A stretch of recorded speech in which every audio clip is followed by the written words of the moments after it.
बिस्मिल्लाहिर्रहमानिर्रहीम, अस्सलाम वालेकुम, क्या हाल-चाल है? उम्मीद करता हूँ सारे ठीक-ठाक होंगे। जी, अल्हम्दुलिल्लाह मैं भी ठीक-ठाक हूँ। तो सीज़न 1 एपिसोड 5 में आप सभी लोगों को खुशामदीद, Pakistan to Saudi Arabia travel की सीरीज़ में।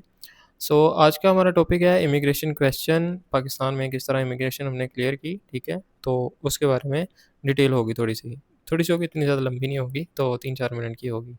तो वीडियो की तरफ बढ़ने से पहले आप सब लोगों से गुज़ारिश है कि वीडियो को लाइक कर दीजिएगा, चैनल को सब्सक्राइब कर दिएगा अगर आप न्यू हो और इस तरह की इन्फॉर्मेटिव वीडियो के लिए चैनल को लाज़मी सब्सक्राइब भी कीजिएगा और बेल आइकन को लाज़मी बताइएगा दबाइएगा, सॉरी। सो वीडियो स्टार्ट करते हैं। हमारी जो थी 9 डेट को हमारी फ़्लाइट थी, मिडनाइट की फ़्लाइट थी, तो हमने किस तरह इसको चेकआउट किया आपको सारी डिटेल बताता हूँ, ठीक है? हमारी फ़्लाइट नाइट की थी, 2 बजे की फ़्लाइट थी और हम तकरीबन पहुँचे 10 बजे, ठीक है? 10 बजे 4 घंटे पहले बोर्डिंग पे हम पहुँच गए थे, मैं और मेरा कज़न, ठीक है? और इसके बाद हमने अपना लगेज वगैरह सारा जो था पैक कर लिया, बहुत जल्दी में हम सारी चीज़ें पैक की, ठीक है? और आपने जो इसमें चीज़ें रखनी है वो आपको मैं बताता चलूँ, आपने जो हार्ड कॉपी रखनी है वो अपने हार्ड कॉपी अपने जो एम्प्लॉयमेंट लेटर उसकी रखनी है और वीज़ा की आपने प्रिंट निकलवा लेना है और इंश्योरेंस वगैरह और प्रोटेक्टर जितनी भी चीज़ें हैं वो आपने अपने पास रखनी है, पासपोर्ट के साथ लगा के रखनी है। क्योंकि वो चेक करते हैं। उसके बाद हम इंटरनेशनल डिपार्चर की तरफ पहुँचे, इंटरनेशनल डिपार्चर क्लियर किया, स्कैन बैग्स वगैरह जो थे वो स्कैन में से निकलवाए, लगेज वगैरह हमारे पास जितने थे, मेरे पास एक बड़ा लगेज था, ठीक है? इसके बाद हैंड कैरी था, लैपटॉप वाला और तो वो हमने उसमें से गुज़ारे और उसके बाद हम क्लियर हो गए। जो कज़न का था वो थोड़ा-सा इश्यू था, तो उन्होंने उसे 2-3 दफ़ा चेक किया, 3-4 दफ़ा सेपरेट-सेपरेट तरीके से चेक किया, फिर लगेज भी ओपन करवा के फिर उन्होंने चेक किया, तो थोड़ा-सा पता नहीं किस वजह से चेक किया, बहरहाल कोई मसला वगैरह नहीं था, अल्हम्दुलिल्लाह क्लियर हो गई थी जितनी भी चीज़ें। उसके बाद नेक्स्ट प्रोसेस में गए, फिर उन्होंने स्कैन किया। हमने सारी अपनी चीज़ें वगैरह जितनी भी इलेक्ट्रॉनिक्स वगैरह वो सारी सेपरेट कर दी हैं। उसके बाद चेन्स वगैरह जो उसके बाद मेटल की जितनी भी चीज़ें थी वो सारी रख दी और उसके बाद मशीन में से गुज़रने के बाद अगेन यही प्रोसेस दोहराया। और उसके बाद हम अपने बोर्डिंग पास की तरफ चले गए, काउंटर पे गए, बोर्डिंग काउंटर पे कतर की हमारी फ़्लाइट थी, वो मैं आपको बताना भूल गया। तो हमें उन्होंने 2 बोर्डिंग पास दिए क्योंकि हमारी कनेक्टिंग फ़्लाइट थी। Pakistan to Qatar, Qatar to Riyadh, ठीक है? सऊदी अरेबिया की। सो हाँ, हमने वो क्लियर की, उसके बाद हमें बोर्डिंग पास मिल गए। वहाँ पे मेरा ये इश्यू हुआ था कि मेरा लगेज जो था वो ओवरवेट था।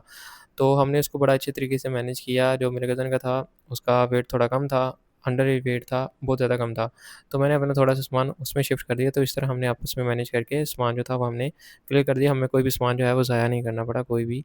तो ये हमारे लिए बहुत अच्छा हुआ। तो इसलिए कहते हैं 2 बंदे हों तो बहुत अच्छा हो जाता है, नहीं तो इस तरह सामान भी ज़ाया हो जाता है, पैसे भी।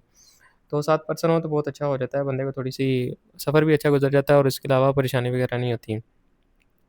उसके बाद जो हमारा फाइनल चेकआउट था वो ये था कि हमने इमिग्रेशन क्लियर करनी थी एफआईए वाली, ओके। एफआईए जब हमने एक लंबी क्यू में खड़े हुए थे, तो जब क्लियर हुई, जब हमारी बारी, तो उन्होंने हमारा पासपोर्ट वगैरह चेक किया, तो उन्होंने 100 क्वेश्चन किए, आपने कहाँ से लगवाया, क्यों लगवाया है और क्यों लगवाया, मतलब ये बाहर जाने के लिए लगवाया, किस लिए आप जा रहे हैं?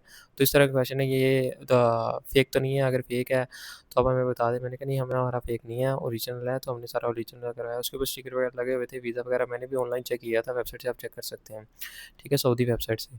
तो चेक किया तो सब कुछ ओरिजिनल था, तो उन्होंने कहा जी आप उस ऑफ़िसर को दिखाएँ, फिर हम दूसरी साइड पे गए, वहाँ पे एक और ऑफ़िसर एफआईए वाला खड़ा हुआ था, इमिग्रेशन वाला।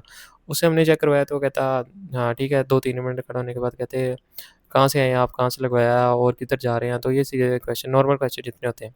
तो वो उन्होंने पूछे, तो वो उनका काम था, उन्होंने पूछने थे। तो उसके बाद वो क्लियर हो गया और दोबारा हम ऑफ़िसर के पास, उन्होंने कहा हम उधर से हो गए हैं, तो कहते हैं, "हाँ, आप वाक़ई होके आए हैं।" वो क्या कहा उन्होंने, तो किस तरह गया? तो हमने ये चीज़ें सारी क्लियर की हैं, उसके बाद वहाँ पे क्लियर हुई और हमने बोर्डिंग का क्लीयरेंस कर दी इमिग्रेशन वाली और हम अपना लाउंज में बैठ के वेटिंग के लिए, जब हमारी फ़्लाइट के लिए उन्होंने अनाउंसमेंट करनी थी, तो तब तक नहीं। तो ये थोड़ी-सी इमिग्रेशन की थी कि इमिग्रेशन किस तरह की, क्वेश्चन किस तरह की है। तो इतने ज़्यादा हार्ड क्वेश्चन नहीं थे, बहुत ही नॉर्मल सिंपल क्वेश्चन थे, ठीक है। बाकी पाकिस्तान है तो सब कुछ चलता है, सब कुछ बर्दाश्त करना पड़ता है। कई दफ़ा तंग भी करते हैं, कई दफ़ा बड़े ईज़ी भी होते हैं। तो ये इतना प्लस माइनस होता रहता है। सो आज की वीडियो जो थी वो यहाँ तक ही थी, ठीक है। तो उम्मीद करता हूँ वीडियो जो है आपको पसंद आई होगी। वीडियो में कोई क्वेश्चन हो तो आप नीचे कमेंट बॉक्स में कर सकते हैं, क्योंकि कमेंट्स के जो है वो जवाब वगैरह मैं खुद ही देता हूँ। Okay, thank you very much. अल्लाह हाफ़िज़। चैनल को सब्सक्राइब कर दें कीजिएगा। वीडियो अच्छी लगी तो वीडियो को लाइक लाज़मी कीजिएगा और शेयर भी कीजिएगा। थैंक